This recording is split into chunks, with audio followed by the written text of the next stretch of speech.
Good evening, folks. This is Deb.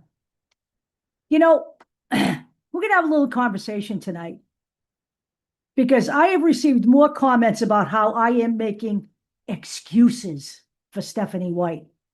Okay. Let me just tell you something. When a basketball team loses, they lose as a team. Okay. They lose as a team. All right. So let's start right from the beginning. I am not a Stephanie White fan. I am not. But this channel is not going to focus on Stephanie White and bashing Stephanie White because that gets old and tired. There are literally a plethora of men who run channels on YouTube where you can go and stay there all day and bash Stephanie White. That is not this channel. Okay, that's number one. Number two, I said from the beginning, and a lot of people don't share my opinion, and that's fine, but let me give it to you. I do not believe they should have fired Christy Sides, period. I watched Caitlin Clark come into the league. They had trouble at the beginning of the season. By the middle of the season, after the All-Star break, after the Olympics, Christy Sides and the Fever and Caitlin Clark figured out how to play basketball. And Caitlin Clark led that team into the playoffs for the first time since 2016. Okay? What they could have done was let Christy Sides come back for her final year. She had 1 year left on her contract. They could have changed a couple of players. They could have done what they did in the second half of the year, at the beginning of this year, and built on that year for this year. Maybe they would have gotten a couple of more levels in. Maybe they would have gone for the championship.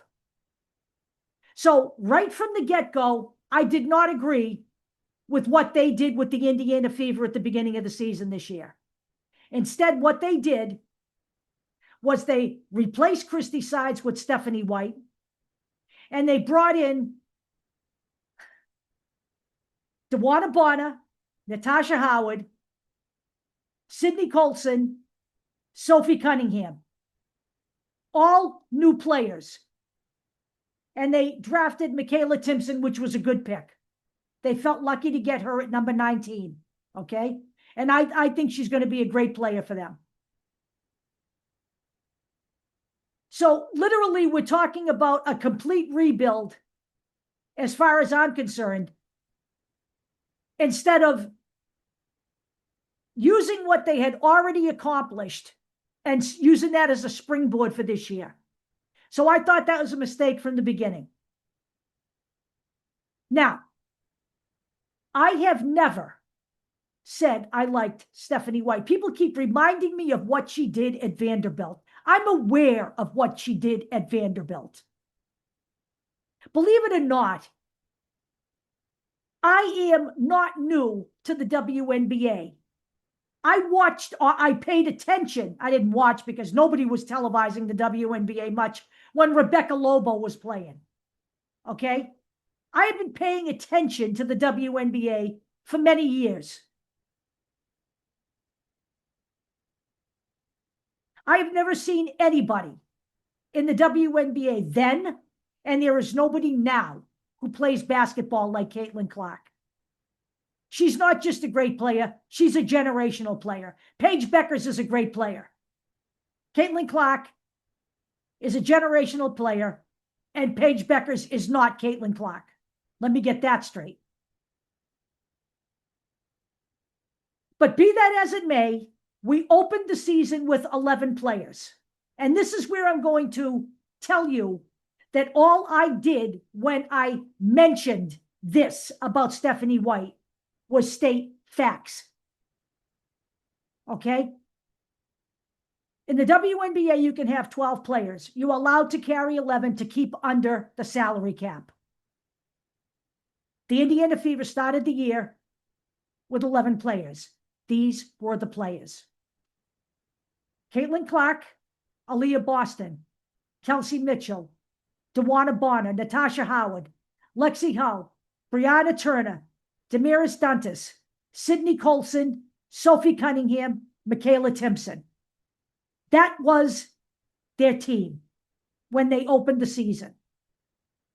Since then, they have lost Caitlin Clark. She has played only 13 games this season. The engine of the team, the powerhouse, the floor leader, okay? She's only played 13 games of the games they've played. Right now, I'm hearing potentially back on the 7th, which would be next weekend. But contrary to popular opinion, we'll get into this afterwards. We don't know yet, okay? It looks good, but we'll see. They have lost DeWanna Bonner because she decided to go AWOL. She decided to go AWOL, so they basically waived her. They got nothing back for her.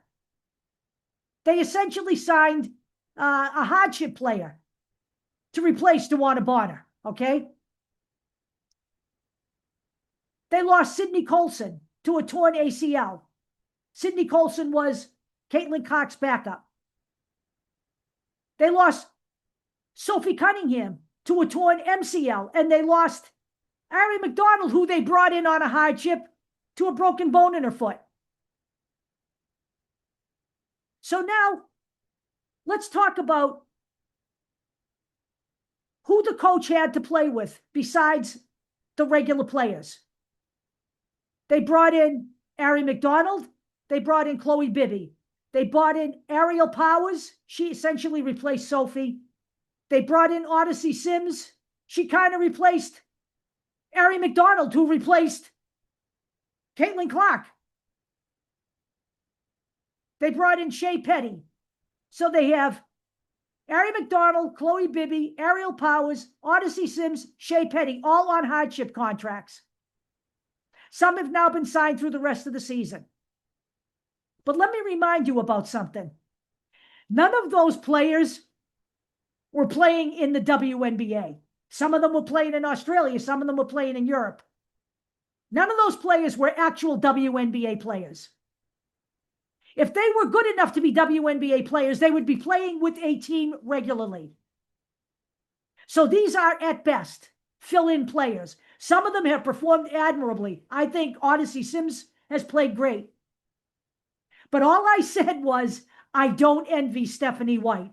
And I don't. You know, I don't like Cheryl Reeve either as a coach. Okay?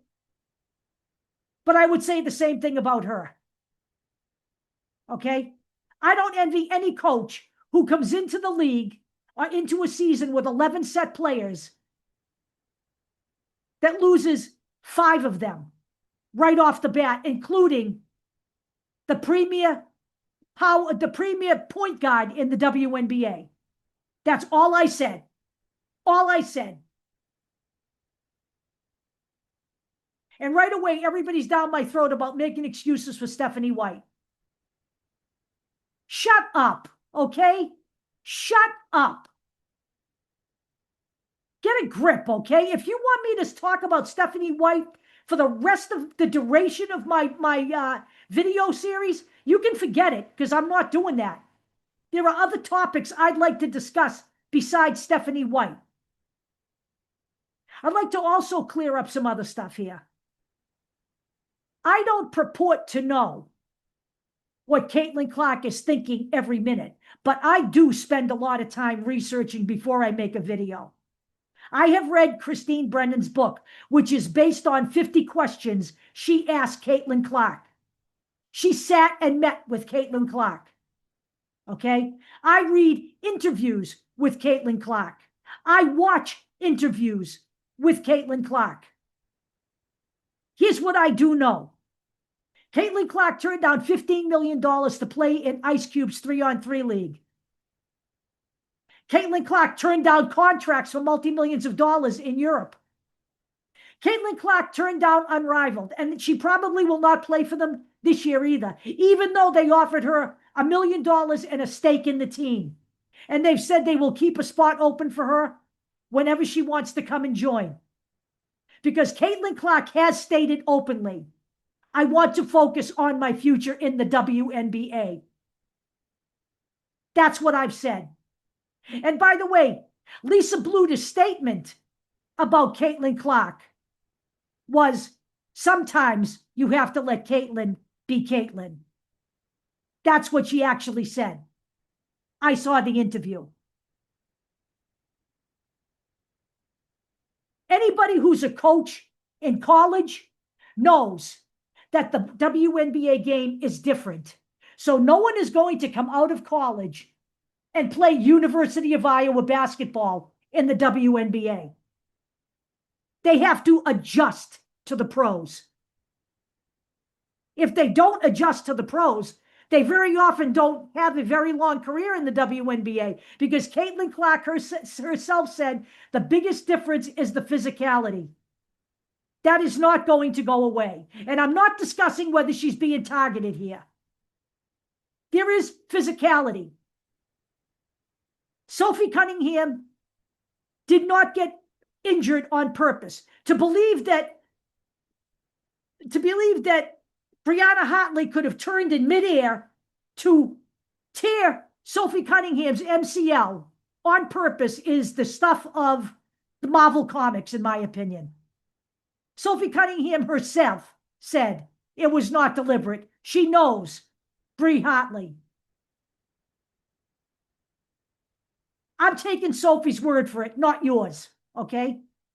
And by the way, Sophie Cunningham has no problem telling you exactly what she knows and how she feels. She does not mind getting fined, okay? She said that herself. Lexi Hull did not get 2 black eyes because she was targeted and attacked. It happened in the heat of the game. The physicality and the defense is vastly different in the WNBA than it is in college ball. So Caitlin Clark is still learning, and she also has said that herself. And by the way, moving without the ball is a big part of playing in pro basketball, whether you're playing in the NBA or the WNBA, because it keeps you from being predictable, okay? All right? It puts the defense off guard. It allows you to get open for passes. Now, if Caitlin Clark is playing off the ball and people aren't passing the ball back to her, that's a separate issue. But learning to move without the ball, Larry Bird used to say it all the time. You have to be able to do that. That's part of the game. And Caitlin Clark has actually said that.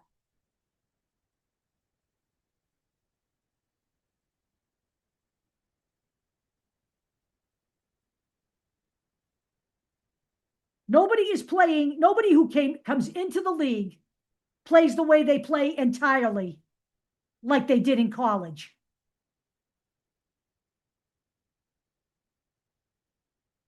Nobody. Now, was Caitlin Clark exciting in college? Unbelievable. But she's been pretty damned exciting in the WNBA too.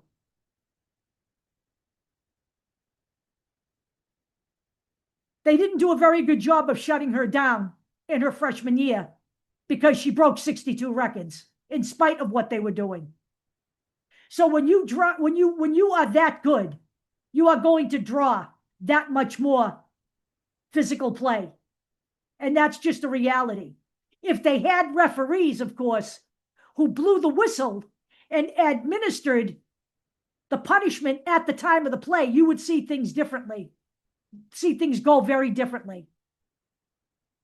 I see almost nobody foul out in the WNBA because the referees swallow the whistle. And again, I will say it. The referees need to report to the WNBA. They should not be hired game per game per game as independent outsiders. They need to be hired by the WNBA, paid by the WNBA, managed by the WNBA, just like they are in the NBA.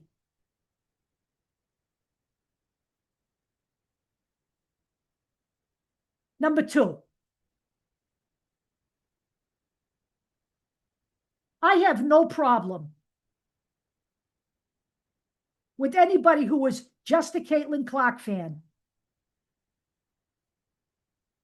and doesn't care about the Indiana Fever. But that's not me. Because you want to know why?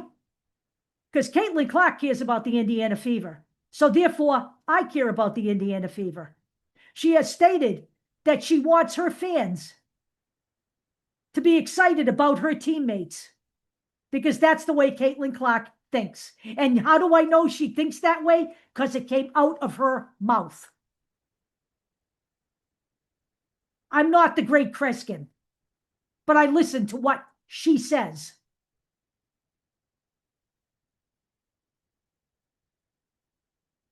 And yes, if tomorrow Caitlin Clark were traded, I'd be going where Caitlin Clark goes in terms of my loyalty.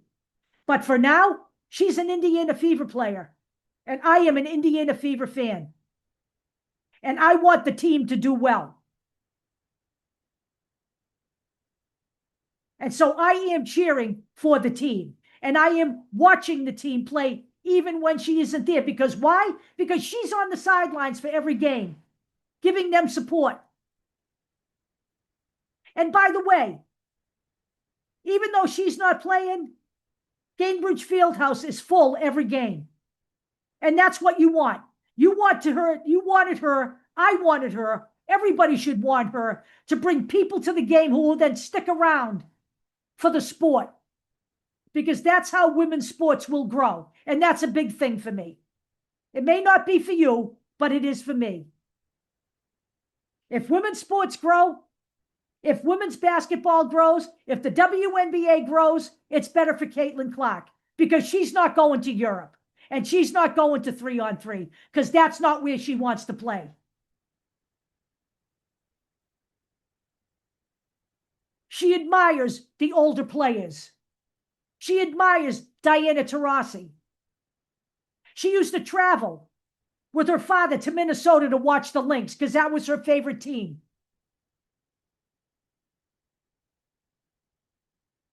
That's what I'm talking about here in this video thing. I didn't do this so I could spend all day long on negativity. There is so much of that out there that there's plenty of places where you can go. Jason Whitlock, plenty of it. Plenty of conspiracy theory too. If you like that kind of stuff, conspiracy theory, plenty of that. Stephen A. Smith, another conspiracy theorist who, by the way, is thinking of running for president. That's another disaster in the making, but we won't even go there.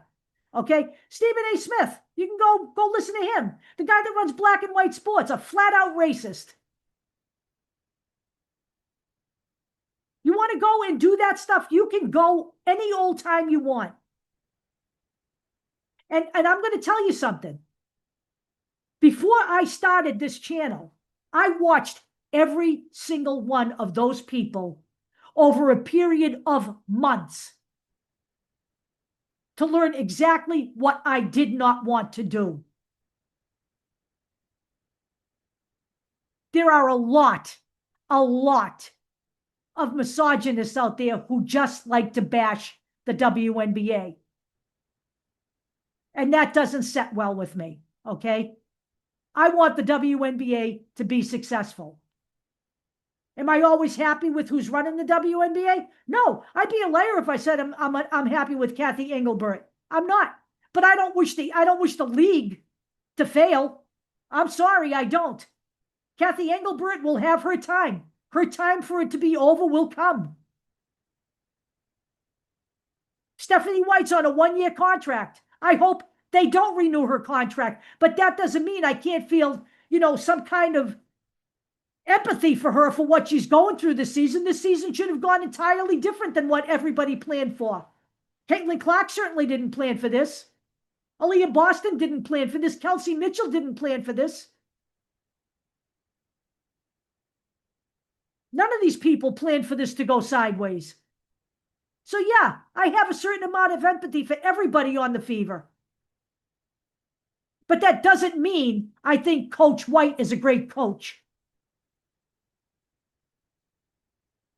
I have never said that, by the way. But by the way, there are some people on this in the comment threads who think Stephanie White's done a good job and they like her and they have a right to be here. So I am not going to spend all of my time talking about Stephanie White and bashing Stephanie White because that's what some people want me to do. This is my video channel. There are other channels that do that all day long. All day long. And I'm not going to be that person, okay? Because it gets boring after a while. There are other things to talk about. So let's talk about some yearly statistics for the Fever before we go here. I am looking at Caitlin Clark's stats, having played 13 games. Some of these players have played 40 games, like Kelsey Mitchell. Aaliyah Boston has played 40 games. Natasha Howard has played in 40 games. Sophie Cunningham has played in 30 games.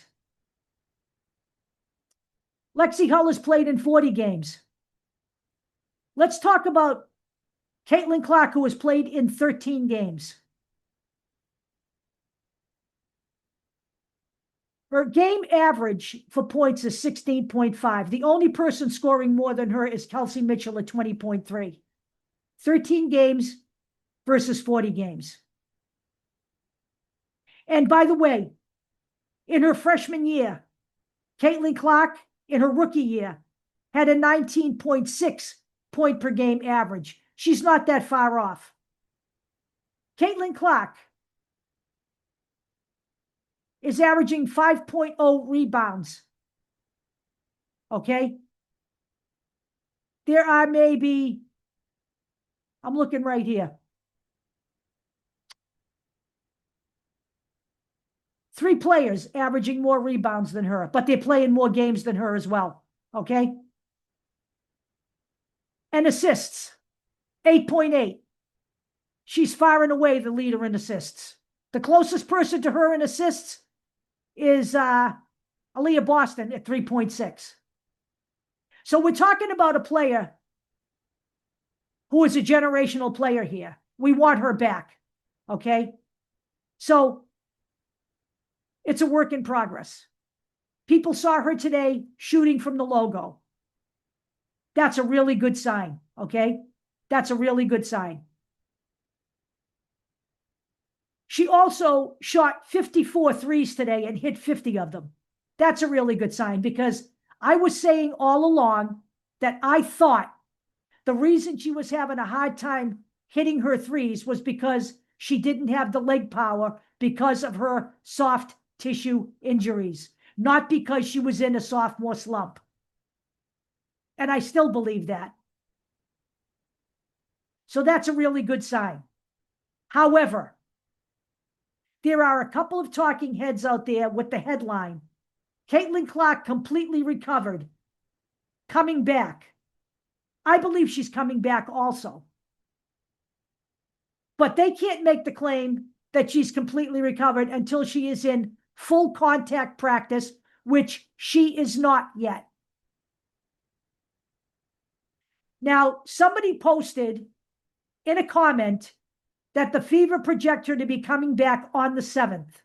That would be next week, which means she would be back for the second to last game and the last game of the regular season.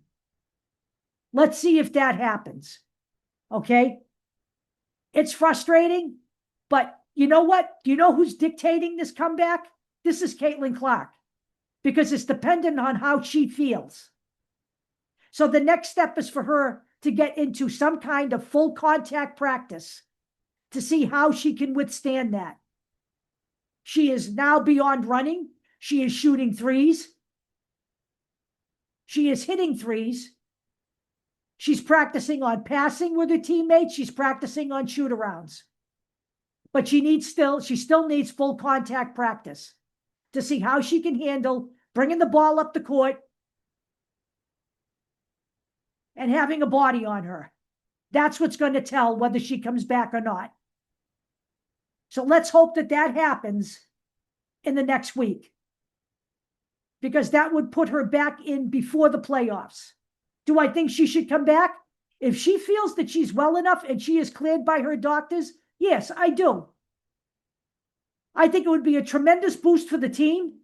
I think it would be a tremendous boost for her. And certainly her fans would love to see her play on the floor again. I don't think that Caitlin Clark should just decide to sit it out because they're not going to go to the finals. They are not out of the playoffs. In fact, they have a very good chance. Right now, they've got a 97% chance of making the playoffs, according to, I believe it's ESPN's power rankings. So let's hope they put a whooping on DeWanna Bonner tonight, because I consider her Bush League. I don't care if people consider her some kind of basketball legend. I think she is, as far as a basketball player is concerned, but she showed her true character when she made her departure the way she did. And I think it's a shame.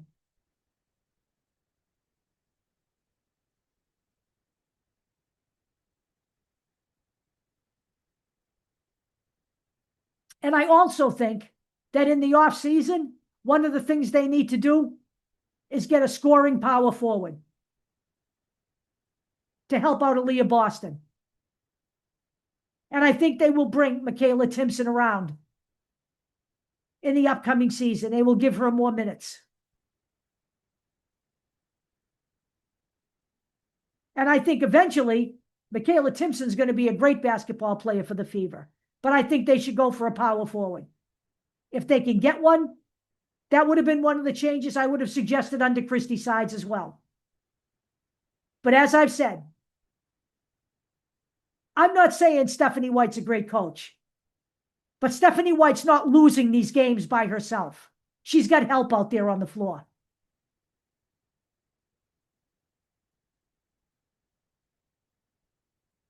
This is basketball. It's not tennis, okay? It's not one person responsible. You win as a team, you lose as a team. And I'm not suggesting to you that she makes great substitutions or anything else. I think consistency is everything in basketball. I think they need a set starting five, and I think they need a set rotation coming off the bench to replace those players when they get winded. And I don't think we've had that. But I'm not sure that we've had the opportunity to have that, because we have had so many fill-in players and hardship players. It's kind of hard to do that. That is all I said. And I'd like to remind you again before I close. These hardship players were not on any other team. They were no longer playing in the WNBA. So that means that we weren't picking from the cream of the crop either. Let's be honest about all of this. I will criticize Stephanie White when it calls for criticizing Stephanie White. I have been very clear about how I feel.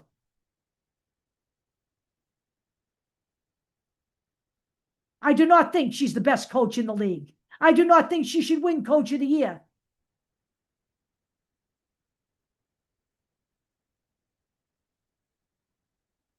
I think that's Natalie Nakasi, who has taken a expansion team and put them in the thick of things, because that's never been done before. That's a first. That's who should win the Coach of the Year for me. If I were voting, that's who I'd vote for.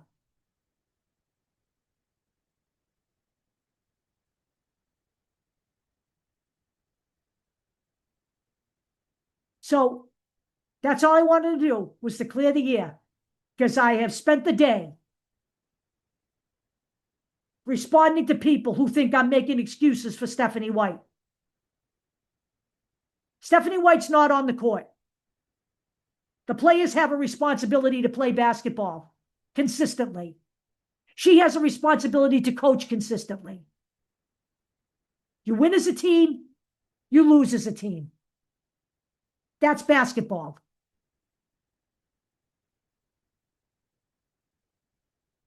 Now, the game is late tonight.